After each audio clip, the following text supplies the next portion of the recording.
The lawyer smiled before he finished listening. It was the kind of smile that wasn't for her, but for the other men in the room, a small signal of shared patience for a necessary inconvenience. His name was Crane, and he wore a suit the color of a wet stone. He gestured toward the large map pinned to the corkboard, a web of blue and red lines sprawling over the familiar topography of the valley. "This is the final offer, Mrs. Vance." He said it gently, as if offering a kindness. 12 feet of permanent easement. A one-time payment of $18,000. It's more than generous. The room was quiet, filled with the low hum of the courthouse air conditioner. 2 county supervisors sat at the head of the table, their faces neutral. 3 other ranchers, her neighbors, sat along the wall. They had already signed their papers. They looked at their boots, at the ceiling, anywhere but at her. Sarah Vance sat at the far end of the long oak table. She hadn't spoken a word in 40 minutes. Her hands, weathered from work, not from age, rested on a worn cardboard tube. Her shirt was clean, ironed that morning. Dust still clung to the cuffs of her jeans. She looked at the lawyer, then at the map. She did not look at the supervisors or the other ranchers. "Now we can finally move forward." Crane started to gather his papers into a leather portfolio, the deal presumably done. That's when she spoke. Her voice was not loud, but it filled the silence completely. "The water was never yours to sell." A pause. Crane's smile faltered for a half-second before resetting. He set his portfolio down. "I'm sorry." "The easement is for the pipeline. Carries the water." She shook her head. A small, slow movement. "No. You are selling the county's water rights to the consortium. The pipeline is just the delivery method. My land is in the way of your delivery." Crane let out a short, controlled sigh. "Mrs. Vance, these water rights were ceded to the county in 1951. They have been managed by the Western Aqueduct Authority for 72 years. This is settled law." It was not a question. It was a statement of fact, polished by decades of repetition. She said nothing. She simply looked at him, her expression unreadable. The silence stretched. One of the supervisors cleared his throat. "Ma'am, Mr. Crane is correct. This is a procedural matter at this point. A formality." She finally shifted her gaze to him. Then she looked back at Crane. "The formality is based on a mistake. A 72-year-old mistake." Crane's patience was visibly fraying. He unbuttoned his suit jacket, a small, sharp motion. "And what mistake would that be?" She did not answer right away. Instead, she placed the cardboard tube on the table. The sound was soft, but it landed with the weight of an anchor. She slowly unscrewed one of the plastic caps. The room watched. The air conditioner cycled off, leaving a profound quiet. "The mistake," she said, her voice even and calm, was assuming no one had kept the receipts. The confidence of men like Crane was a specific thing. It was built on a foundation of unread documents. It lived in the space between what was filed and what was understood. They operated on the assumption that history began with their involvement. The men at the table, the supervisors, the other ranchers, they all shared in a version of this confidence. They believed in the authority of the current map, the most recent survey, the letterhead on the top page of the stack. They believed that what had been done for decades was, by definition, correct. Sarah Vance was not a confident person. She was a certain person. The two are not the same. Confidence requires an audience. Certainty requires only the facts. Her certainty had been earned in the quietest hours of the night, months before this meeting was ever called. It had started not with a search for a fight, but with a search for a memory. Tom was gone. That was the first fact, the one that reshaped her world into a landscape of before and after. He had been 33. A fever, a cough, a hospital bed, and then a silence that filled their small ranch house and never left. They had been married for 9 years. He had left her with 800 acres of dry grass, a herd of cattle she was selling off one by one to stay afloat, and a profound, aching quiet. The drought had its teeth in the valley. The creek that cut through their property was a ribbon of cracked mud. The cattle were thin.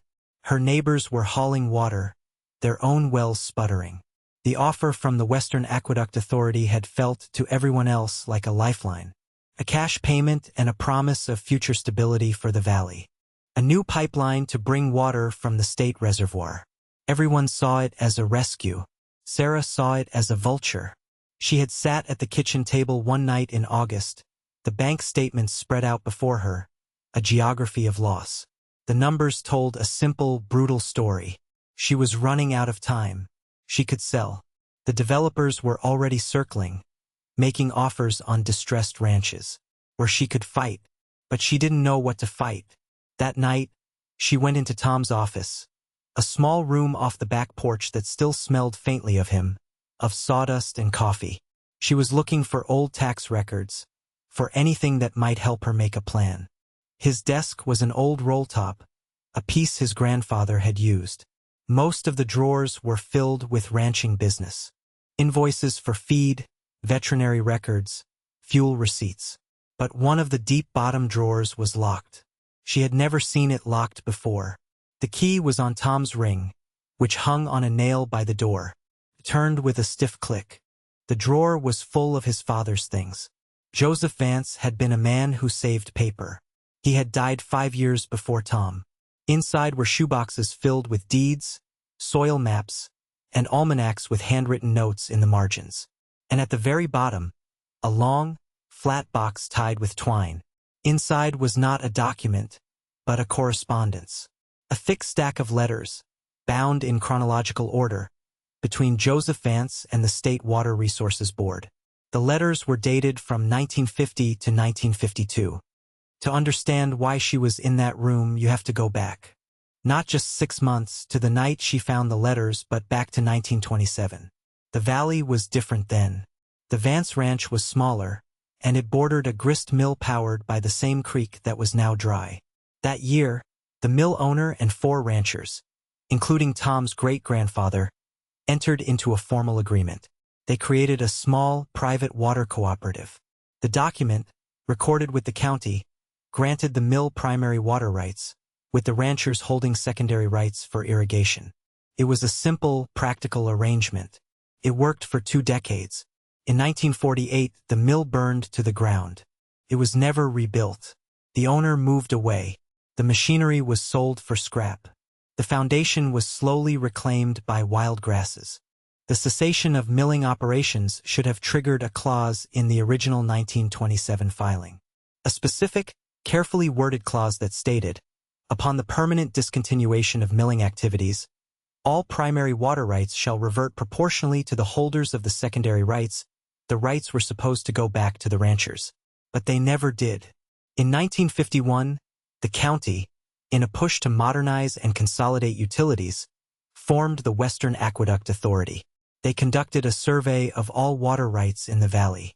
They found the 1927 cooperative filing. They saw the mill was gone. They made an assumption. They assumed the mill's primary rights were now abandoned property. So the county claimed them. They filed a blanket transfer, absorbing the rights into the new public authority. No one objected. The ranchers, including Tom's grandfather, were busy men. They had survived a war and were trying to build their lives. The creek still had plenty of water then. They didn't notice the subtle shift from ownership to permission. They didn't realize the water they were using was no longer theirs by right, but by the grace of a county board. They didn't read the fine print. But Joseph Vance, Tom's father, did. He hadn't been a rancher. He had been a surveyor for the county road department, a man who understood maps and legal descriptions. He came back to the ranch in the 70s to care for his aging father. He started going through the old papers, and he found the discrepancy. The letters Sarah held in her hands were the record of his quiet, methodical inquiry. He wrote to the state. He wrote to the county. He requested copies of the original 1927 filing and the 1951 transfer. The replies were polite, bureaucratic. They sent him what he asked for. In a letter dated June 1978, a state clerk had included a handwritten note at the bottom. Mr. Vance, you are correct. The 1951 transfer appears to have overlooked the reversionary clause of the original deed. A formal challenge would need to be filed, But Joseph Vance never filed the challenge. His father got sick. His wife got sick. Life intervened. He put all the documents, all the evidence into the box. He tied it with twine. He put it in the locked drawer. He was a patient man. Some men collect problems. He collected proof. He was planting a tree for the next man to sit under. He just didn't know the next man would be his son's wife. Sarah had spent weeks with those papers. She read them at the kitchen table after dark, a single lamp illuminating the brittle pages. She wasn't a lawyer. She wasn't a surveyor. But she was a widow with nothing but time and a reason. She learned the language, prescriptive rights, reversionary clause, certificate of relinquishment. She drove to the county seat, to the recorder's office in the basement of the courthouse. She spent 3 days scrolling through microfilm, her eyes aching. She found the original 1927 filing, with its clear, elegant script. She found the 1951 blanket transfer, a sloppy, bureaucratic document full of boilerplate language. And she found the one thing Joseph Vance had been missing. It was a map, a survey map attached to the 1951 transfer, which he had never requested. It showed all the parcels of land whose water rights were being absorbed by the new authority. The map was hand-colored, the affected properties shaded in blue. Her family's land, the Vance Ranch, was not colored in. It was outlined in red ink, and in the margin, next to the parcel number, was a small, handwritten annotation. Hold for release from Mill Co-op. The release never came, because the co-op no longer existed. The county clerk in 1951, doing a lazy job, had simply skipped it. They never went back to fix it. For 72 years, the Vance Ranch had existed in a state of legal limbo. The county managed the water, but they had never legally extinguished the original private right. It was a loose thread nobody had ever pulled. She made a certified copy of the map. She made certified copies of all of Joseph's correspondence. She paid the fees from the dwindling checking account. Felt like buying a weapon. She remembered Tom telling her stories about his father. Quiet man. A man who would rather be right than be loud. Dad always said, "Never start a fight you haven't already won," Tom had told her once, laughing. He spent a year researching the best lawnmower before he bought one. It wasn't about the money. The $18,000 would have been a temporary fix, a patch on a sinking boat. This was about the ground under her feet. It was about the water that was supposed to be part of it. It was about a promise she had made to Tom in the sterile quiet of the hospital room. His hand cool in hers. "I'll keep the place whole." He had squeezed her hand. I know. He hadn't meant just the acreage. He meant the integrity of it. The history. The name. The fight wasn't just hers. It was his and his father's. She was just the one left to see it through. The institution saw a young widow, broke and alone. They saw an easy mark. They had miscalculated. They thought she was fighting for her future. She was fighting for her past. She slid the cap off the cardboard tube and carefully tipped it.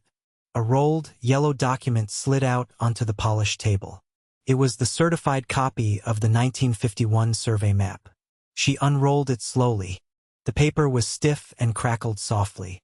The hand-drawn lines, the faded blue shading, the small red outline of her property. It all lay there under the fluorescent lights. Crane leaned forward, squinting.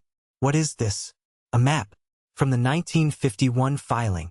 She used her finger to trace the boundary of her land, the part outlined in red. Crane stood up and walked around the table to look closer. He pulled a pair of reading glasses from his coat pocket. He stared at the map, then at the annotation in the margin. "Hold for release from Mill Co-op," he read it aloud, his voice flat. He looked up at her. "This is irregular. It doesn't change the established history of prescriptive use." That's his first argument, she thought.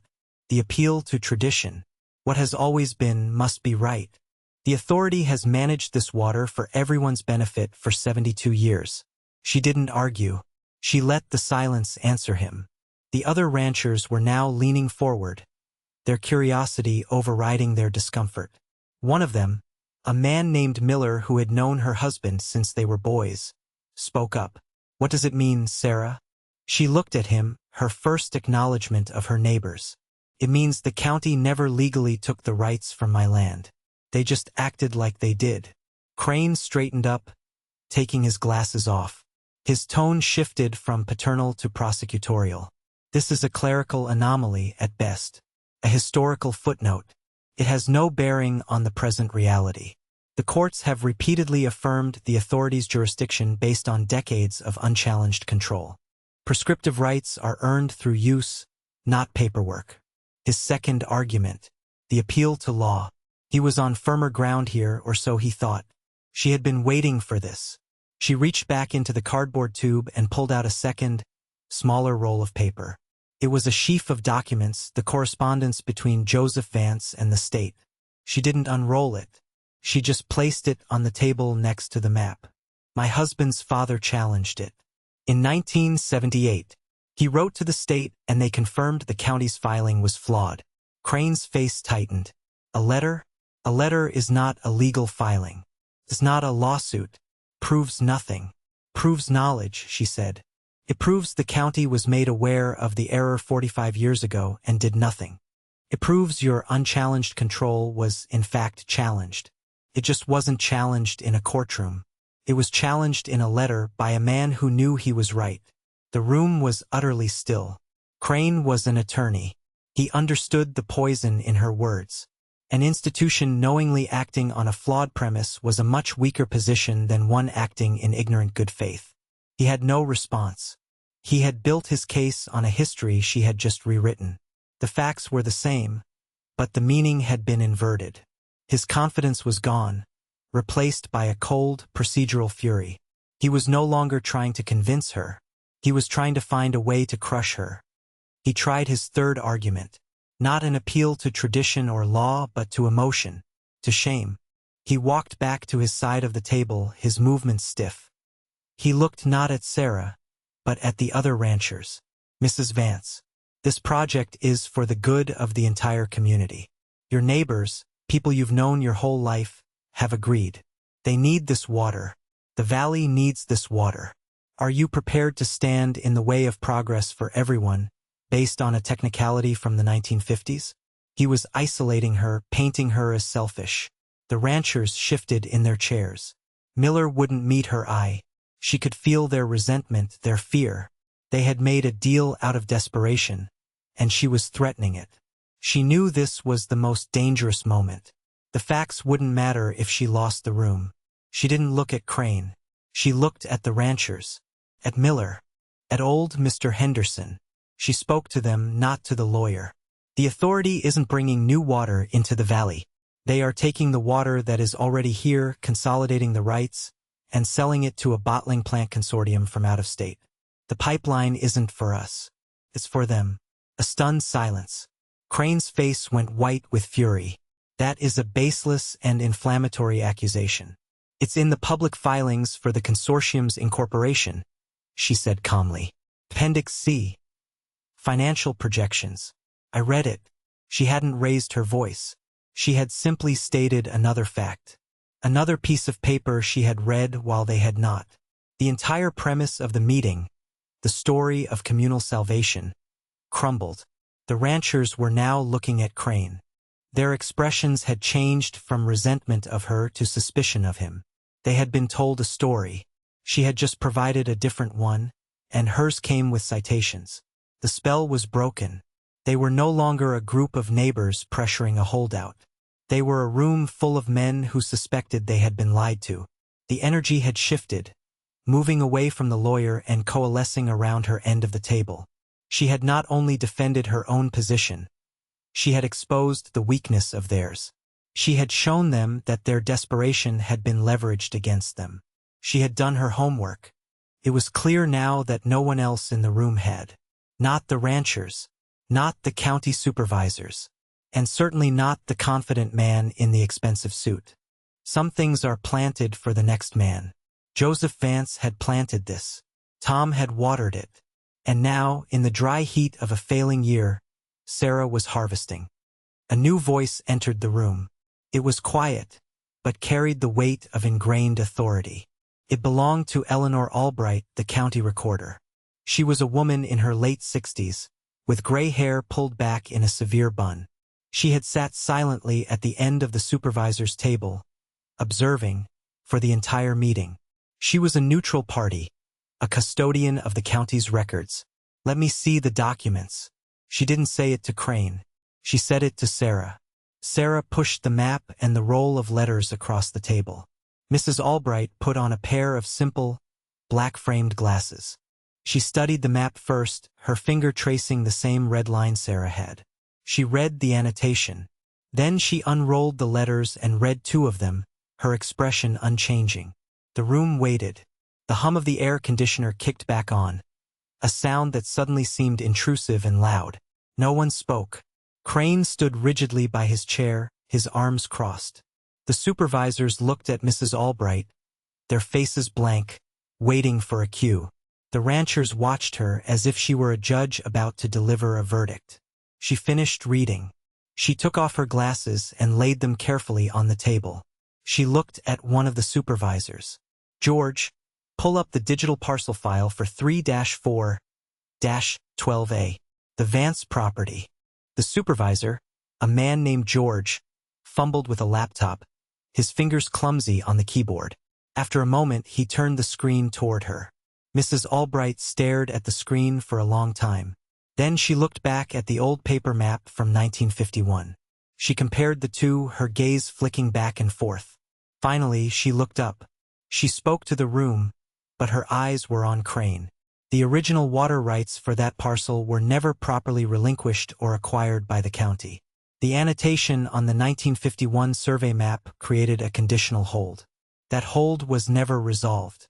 Legally, the 1927 cooperative agreement, specifically its reversionary clause, is still the controlling document for that parcel. A pause. According to our own records, the primary water rights reverted to the property owner upon the dissolution of the mill. That means they belong to Mrs. Vance. The words were plain, matter of fact. There was no triumph in them, only clarity. It was the final, dispassionate confirmation of everything Sarah had claimed. The truth had been there all along, dormant in a file, waiting for someone to ask the right question. The neutral verifier had spoken. The argument was over. The room exhaled as one. The tension didn't break into relief, but simply dissolved, leaving a strange, hollow quiet in its wake. The foundation of the meeting, the 72 years of shared assumption, had been demolished in a single calm statement. Crane did not look defeated. He looked inconvenienced. Lawyers like him did not lose. Their circumstances were merely altered. He cleared his throat and adjusted his tie, his composure a mask of professionalism. "Well," he began, "this is certainly a surprising development. We appreciate Mrs. Vance bringing this historical curiosity to our attention." He was already reframing it. Not a fundamental error, but a curiosity. Not a victory for her, but a helpful clarification. "We will of course need to have our legal team review these documents. But in the interest of moving forward, the authority is prepared to open a new negotiation." He smiled at Sarah again. The old smile, the one that signaled control. "We are now prepared to discuss leasing the water rights from you directly. We can draw up a term sheet today. Partnership." It was a good recovery. He was trying to turn a total loss into a new business deal. He was offering her money, perhaps a great deal of it.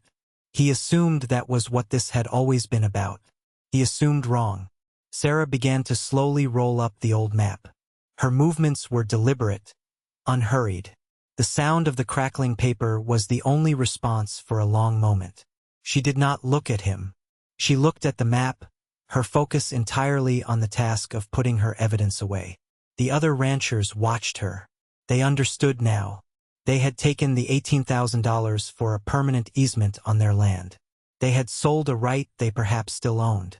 She was being offered a lease, a chance to be paid for what was already hers, and she was silent. Her silence was more powerful than any argument. It was the silence of someone who was not negotiating. Crane's smile began to look strained. "Mrs. Vance, did you hear my offer?" She finished rolling the map and tapped it on the table to even the edges. She slid it back into its cardboard tube. Then she did the same with the letters. Only when everything was put away, the tube capped and sealed, did she look at him. There is no arrangement. Her voice was flat, final. He blinked. I don't think you understand. We are talking about a significant financial. No. She cut him off, not by raising her voice, but by the sheer, immovable weight of the word. A pause. The water stays on the land. It wasn't a negotiating position. It was a closing statement. She was not for sale. The water was not for sale. The principal was not for sale.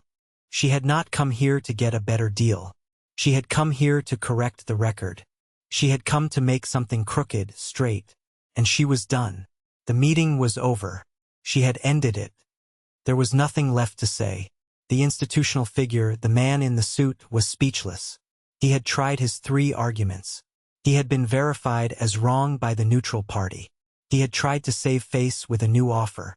He had been refused. His playbook was empty. He stood for a moment, then began packing his leather portfolio with brisk, angry movements. He did not look at anyone. The county supervisors were whispering to each other, their faces pale. The ranchers sat like stones, the weight of their own deals, the papers they had signed without reading, settling on them.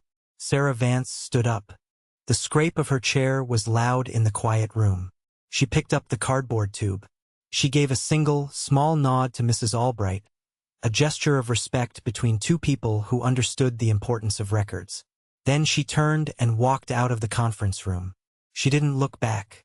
The long courthouse hallway was empty, the marble floors gleaming under the overhead lights.